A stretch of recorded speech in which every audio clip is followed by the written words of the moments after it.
Hello student. Today we will discuss about the single transferable vote system and how the president of India is elected. Single transferable vote system जो है वो president election के लिए use की जाती है। यहाँ पे कुछ कैंडिडेट्स खड़े होते हैं, ठीक है, और जो इनको चूज़ करते हैं एक से ज़्यादा अपने प्रेफरेंस दे सकते हैं for the elections of president.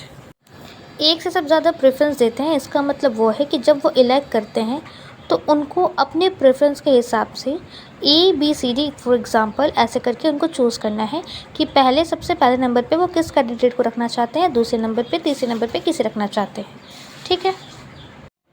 अगर पहले ही राउंड में कैंडिडेट को 50% या उससे ज़्यादा वोट्स मिल जाते हैं तो पहले ही राउंड में वो कैंडिडेट प्रेसिडेंट बन जाएगी, प्रेसिडेंट बनने के लिए इलेक्ट कंफर्म हो जाएगी, ठीक है।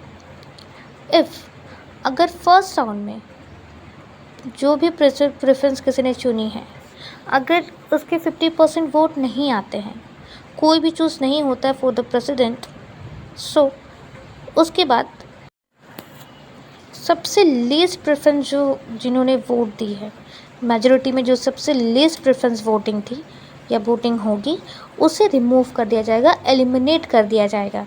उसके बाद जिस भी कैंडिडेट को एलिमिनेट कर दिया गया है, ठीक है, लास्ट प्रेफरेंस वाले को, उसकी जो सेकंड प्रेफरेंस थी, जिन्होंने लास्ट प्रेफरेंस वाली कैंडिडेट को जब एलिमिनेट हुए तो उनकी जो पहले प्रेफरेंस थी, मान लीजिए डी एलिमिनेट हो गई है ना, तो कुछ लोगों की डी पहले प्रेफरेंस होगी, तो उसको हटाकर उनकी जो सेकंड प्रेफरेंस थी वो अब उनकी फर्स्ट प्रेफरेंस बन जाएगी एलिमिनेट होने के बाद। फिर ऐसे ही सेकंड राउंड चलेगी, वहाँ पे सेम प्रोसेस होंगे और ऐसे ये प्रोसेस चलती रहेगी जब तक कि हमें एक प्रेसिडेंट नहीं मिल जाता है। आइए हम इसे कुछ एग्जांपल के साथ समझते हैं। हमने कुछ कैंडिडेट चूज़ करे हैं like A, B, C and D। वहाँ पे इलेक्टोरल मेंबर है जो वोट देंगे इस 4 कैंडिडेट को, ठीक है।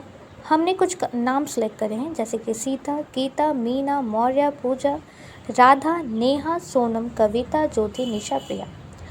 अब इन्होंने अपनी first preference, second, third, fourth choose करी, ठीक है। पहला राउंड चला, पहले राउंड में सीता ने A प्रेफरेंस चुना, यानी कि A को चुना, गीता ने भी A को चुना, मीना ने B को चुना, मौर्य ने B को चुना, पूजा ने C को चुना, राधा ने C को चुना, नेहा ने D को, सोनम ने D को, और ऐसे करते करते इन 12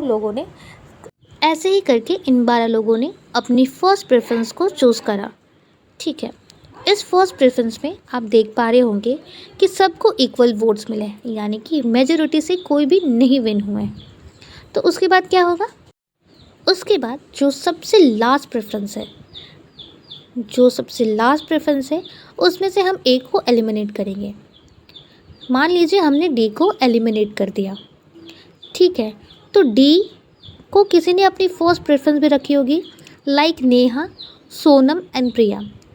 अब डी तो एलिमिनेट हो गई है, अब नेहा, सोनम और प्रिया के लिए जो सेकंड प्रेफरेंस थी वो उनकी फर्स्ट प्रेफरेंस बन जाएगी। मतलब नेहा के लिए फर्स्ट प्रेफरेंस अब C बन जाएगी और सोनम के लिए फर्स्ट प्रेफरेंस अब B बन जाएगी एंड प्रिया के लिए A बन जाएगी। ऐसे करके उनकी अपनी फर्स्ट प्रेफरेंस अब चेंज हो गई एलिमिनेशन के बाद। ऐसे ही करके अपनी ये प्रोसेस चलती रहेगी तब तक जब तक हमें एक प्रेसिडेंट नहीं मिल जाता है, ठीक है। जब एलिमिनेट होंगे उसके बाद फर्स्ट प्रेफरेंस जुड़ती जाएगी और फिर जो लास्ट में बचेंगे जिनको वोट्स मिलेगी वो विन बन जाएगी, मतलब वो विन कर जाएगी। ऐसे करके हमने हिंदी में भी कुछ लिखा हुआ है, आप जो भी हिंदी मीडियम से है वो भी पढ़ सकते हैं इसको। एक और बात, ऐसे ही करके हम एलिमिनेट करते जाएंगे, एलिमिनेट करते करते फिर हमें अपना एक कैंडिडेट मिल जाएगा।